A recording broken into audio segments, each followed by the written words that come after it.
हम मरते समय भयभीत क्यों होते हैं? मरते समय भयभीत क्यों होते हैं? पहले तो ये बताओ, कौन कौन लोग ये सोच रहे हैं कि हमें मरना नहीं पड़ेगा? क्योंकि मौत अति निकट है, अति करीब है। मौत अति करीब है। अगर मरने की विधि न सीख पाई तो कहोगे गुरुजी तो आए थे पर हमने गुरुजी के बातों को नहीं समझ पाया। मौत अति करीब है। मरते समय क्या व्यक्ति को जीवन लीला दिखाई देती है?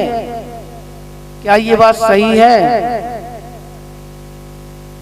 बताइएगा, मरते समय व्यक्ति को क्या जीवन लीला दिखाई देती है? कृपया करके जो बातें कर रहे हैं वो इस बात को ध्यान से सुने, क्योंकि मौत अति करीब है। युक्ति सीख लो। 2-1 दिन के हम मेहमान है, फिर हम चले जाएंगे, फिर यही कहोगे कि अरे गुरुजी आपके ज्ञान को हम सुन नहीं पाए, समझ नहीं पाए हैं? जब व्यक्ति मरता है तब उसको कौन दिखता है? यमराज। ये सभी लोग जानते हैं यमराज दिखते हैं मरते समय। और यमराज दिखेंगे तो आप भयभीत होंगे नहीं होंगे? मरते समय यह व्यक्ति इतना भयभीत होता है। कल एक माता जी यहाँ पर आई, बोली हमारा लगता बीपी गड़बड़ हो गया। और जबकि उस दिन क्या कह रही थी कि गुरुजी अब जल्दी हमारी सुनवाई करो। और कल इतनी डराएगी बीपी हाई हो तो ऐसे ही। मरना कोई नहीं चाहता है, पर जीवन का सबसे बड़ा सत्य है कि मरना तो पड़ेगा। जीवन का सबसे बड़ा सत्य है, मरना तो पड़ेगा।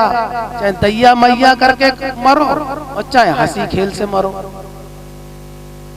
ठीक है? अब दैया मैया करके अगर मरे हो, जैसे कल हमने कहा था कि अंतिम मति सो गति, यानी कि मरते समय अगर आप भयभीत हो गए तो आपका मल माने डर के मारे लैट्रिन या बाथरूम हो जाएगी, रुक नहीं सकती है। क्योंकि अगर आपके सामने 4 डाकू आ गए और ले रिवाल्वर के तो मरे और आपके सामने उस समय आपका सबसे पहले क्या आएगा बताओ? अगर आपके सामने मौत सामने आ चुकी है तो डर के मारे या तो आपकी पेशाब हो जाएगी, बचेगी नहीं, और ना बची किसी की, और या फिर मल हो जाएगा। और जहां मलमूत्र हुआ नहीं कि आप, जहां मलमूत्र के कीटाणु रहते हैं, मलमूत्र कीटाणु कहाँ रहते हैं शरीर में? जहां हम खाना खाने के बाद सुबह जाते हैं वहीं तो मलमूत्र कीटाणु रहते हैं। प्यारे, वहीं पर जाना पड़ेगा। अंतिम मति सो गति सत्य है तो हम कहेंगे कि इसलिए अगर वहां नहीं जाना है, अगर आप मनुष्य से भगवान बनना चाहते हैं, मनुष्य से और अच्छे उच्च कोटि के बनना चाहते हैं, तो इस ज्ञान को सीख लो कि मरते समय भयभीत कौन नहीं होता है? जो मरने की क्रिया जानता है कि मरा कैसे जाता है। आप लोगों ने किसी ने मरने की क्रिया को कभी सुना कि कैसे मरा जाता है? धोखे में मर जाते हैं हम लोग, मगर मरने की विधि तो जानते नहीं। ये बहुत जरूरी बात है, इसलिए बता रहे हैं परमात्मा चैनल के माध्यम से कि मरने की क्रिया होती है। कैसी क्रिया होती है ये भी जान लें। जैसे हाथी के गले में कोई माला डाल दो, हाथी के गले में कोई माला डाल दो और हाथी से पूछो कि ये माला कब टूट गई? जब हाथी चलता है तो बड़े उमड़ के चलता है, चलता नहीं चलता? हाथी जब चलता है तो बड़े झूम के चलता है और झूमने उसकी माला टूट जाती है, झूमने में उसकी माला टूट जाती है। अब उससे पूछो हाथी से कि तुम्हारी माला कब टूट गई? अगर किसी को चौराहे से निकलना है, अगर चौराहे का नियम नहीं जानता है तो क्या होगा? पुलिस वाला पकड़ लेगा।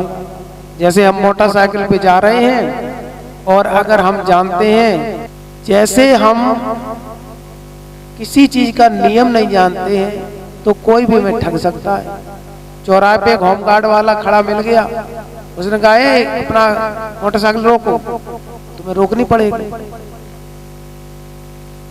और जब तुमने मोटरसाइकिल रोक दी तो उसने कहा तुम्हारा चालान होगा, तुम पर 1000 रुपए जुर्माना होगा।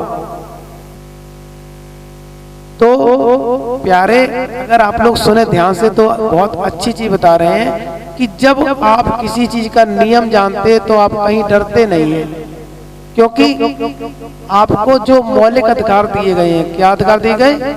मौलिक। आपको जो मौलिक अधिकार दिए गए हैं वो अधिकार का आप अगर जानते हैं तो पालन कर लेंगे। मौलिक अधिकार का पालन आप कब कर पाएंगे? जब उन्हें जानते हैं।